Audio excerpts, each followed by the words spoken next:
बाहर की जुरिस्डिक्शन में बैठ के खास तौर पे ये लोग जो अमेरिकन नेशनल्स को मिलियंस ऑफ डॉलर्स के लिए इन्होंने डूब किया, इवन वेस्टर्न यूरोप और अदर डिफरेंट कंट्री की नेशनैलिटीज़ में, और थर्ड पार्टी जुरिस्डिक्शंस, जैसे कि इस वाले केस में भी सामने आया कि जो ज़्यादातर कॉल सेंटर थे वो युगांडा से रन कर रहे थे।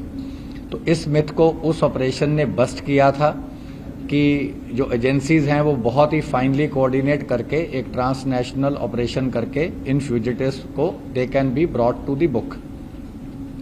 इसी के चलते, जैसा कि आपको बाद में पता है, दीपक बॉक्सर को भी मेक्सिको से लाया गया, जिसमें एफबीआई और स्पेशल सेल की टीम्स ने अलॉन्ग विद मैक्सिकन पुलिस बहुत ही एक्सटेंसिव कोऑपरेशन करी थी। और इसी जो एक कोऑर्डिनेटेड वर्किंग है उसी की एक मिसाल के तौर पे रिसेंटली कुछ हफ्ते पहले एफबीआई ने हमारे साथ और कुछ लीड्स डेवलप जो उन्होंने करी थी उनको शेयर किया। उन्होंने बताया कि एक इंडिविजुअल है जिसका नाम है पार्थ अरमारकर, जो कि ओरिजिनली गुजरात का रहने वाला है, लेकिन मेनली कई सालों से युगांडा में रहता है और युगांडा से रह के वो कॉल सेंटर्स रन करता था। यूएस की ड्रग एनफोर्समेंट एजेंसी के एक बहुत ही नोन सीनियर ऑफिसर रहे हैं उत्तम ढिल्लों, जो कि काफ़ी रिप्यूटेड थे।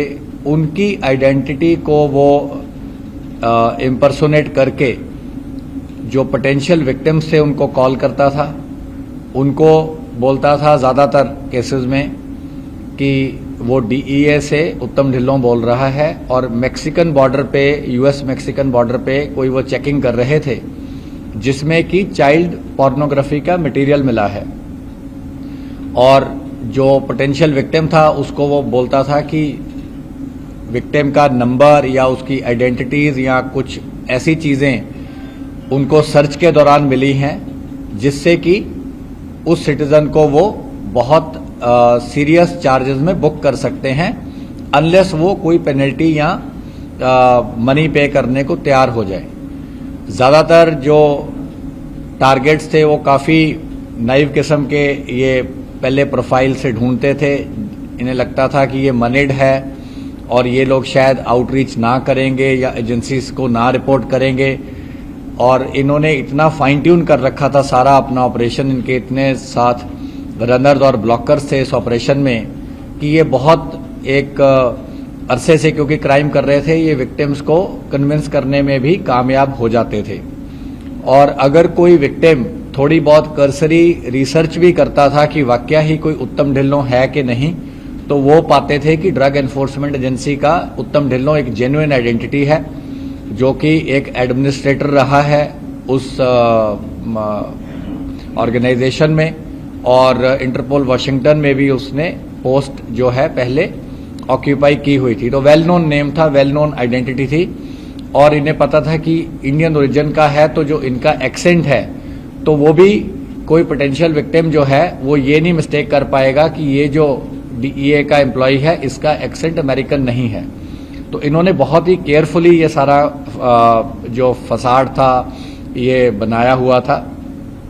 और इवन जो ओरिजिनल एजेंसी एफबीआई की इनपुट्स थी उनको भी इस डेप्थ का नहीं पता था कि इसके ऊपर भी इसका क्राइम सिंडिकेट का हेड है, क्योंकि पार्थ अरमाकर को वो मेन आइडेंटिटी मान के चल रहे थे। लेकिन जब इसमें हमारी काउंटर इंटेलिजेंस की टीम ने और इफ्सो की टीम ने काफ़ी ग्राउंड वर्क किया तो पता चला कि वत्सल मेहता जो है वो एक्चुअली इस ऑपरेशन को रन कर रहा था। तो बड़ा कोऑर्डिनेटेड एक्शन रहा across multiple states in last couple of days, जिसके तहत वत्सल मेहता को अरेस्ट किया गया, पार्थ अरमाकर को अरेस्ट किया गया, और इनके जो दो मेन एसोसिएट थे जो ब्लॉकर्स का और रनर्स का काम करते थे उनको अरेस्ट किया गया है। और इन चारों को कोर्ट में प्रोड्यूस करके 5 दिन की पुलिस कस्टडी रिमांड जो है वो अभी तक लिया गया है। क्वेश्चन 2 लोगों को उत्तरांचल से अरेस्ट किया है और 2 लोगों को अहमदाबाद से अरेस्ट किया, जिसमें पार्थ अरमाकर और वत्सल मेहता हैं। पार्थ अरमाकर जो है इसकी उम्र तकरीबन 28 साल है और ये ज़्यादातर इसका रोल जो था वो युगांडा में कॉल सेंटर रन करना था और इंडिया आता जाता रहता था। इंडिया में ये बहुत कम कॉल्स करते थे, बट क्योंकि इनके कॉन्टिन्यूइंग एक स्कैम और कॉन्टिन्यूइंग टारगेट्स होते थे, तो अभी रिसेंटली भी इसने कुछ दिन पहले इंडिया में रहते हुए एक यूएस विक्टिम को कॉल किया, जिसमें कि इसने उसको गोल्ड के बार्स लेने को बोला पैसे की जगह पे। और इनका इतना फाइन ट्यून नेटवर्क है कि यूएस में भी ये विक्टिम की जो भी उसकी स्टेट होती थी विक्टिम की, चाहे उनकी इतना बड़ा कंट्री है, वाइड स्प्रेड स्टेट्स हैं, लेकिन इनके कोई ना कोई एसोसिएट विक्टिम से फिजिकली जाके डॉलर्स या गोल्ड या और किसी भी तरीके से पैसा लेने में सक्षम होते थे। इनके जो दोनों साथी हैं, दीपक अरोड़ा है और प्रशांत कुमार है, इनको उत्तरांचल से अरेस्ट किया गया था। इन दोनों की उम्र तकरीबन 45 साल है। ये दोनों दिल्ली के रहने वाले हैं। और जो वत्सल मेहता खुद है, जो कि इस सारे सिंडिकेट का हेड था, वो अहमदाबाद एक जगह है घोड़ासर, वहाँ का रहने वाला है। उसकी उम्र तकरीबन 29 साल है।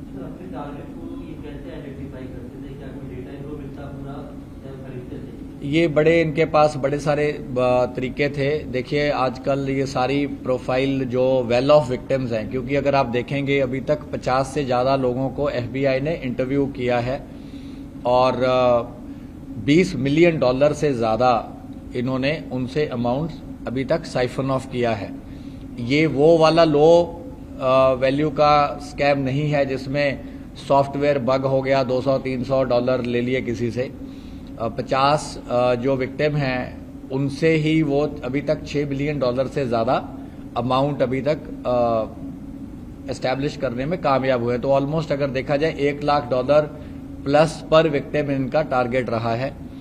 और फेसबुक से, इंस्टा से, ट्विटर से, तमाम सोशल मीडिया के ज़रिए से ये देखते थे कि ये जो टारगेट है वनरेबल एज का है।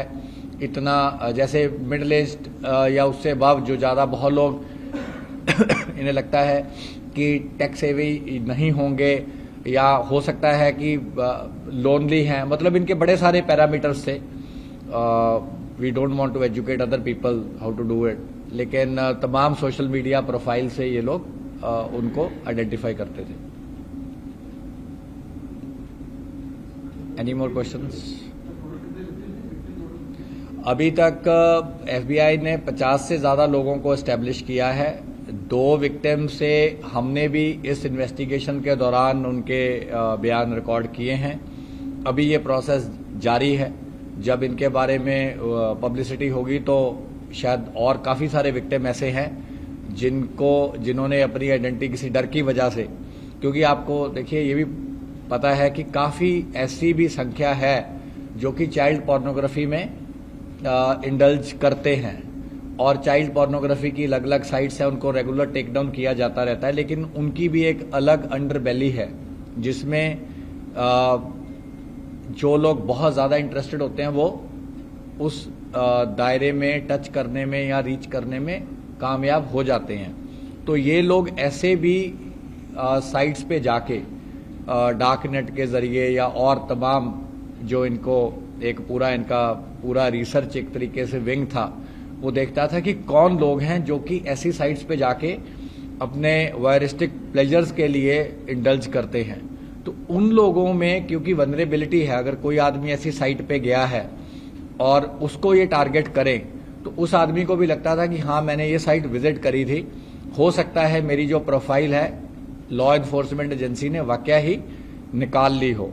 तो लोग अक्सर ज़्यादा बड़ी ट्रबल अवॉइड करने के लिए उन्हें लगता था कि अगर $1-2 लाख दे के हम बच सकते हैं या हम बुक नहीं होंगे, तो काफ़ी लोग उसको क्रिप्टो के ज़रिए या वायर ट्रांसफ़र के ज़रिए या जो लेटेस्ट विक्टिम था जिसको ये बोल रहा था कि गोल्ड में बार्स दे दें, तो इन तरीके के ज़रिए उन्हें लगता था कि वो अपने आप को लॉ एनफोर्समेंट से बचाने में कामयाब हो जाएंगे। तो ऐसे लोगों को इन्होंने टारगेट किया और अपना निशाना बनाया।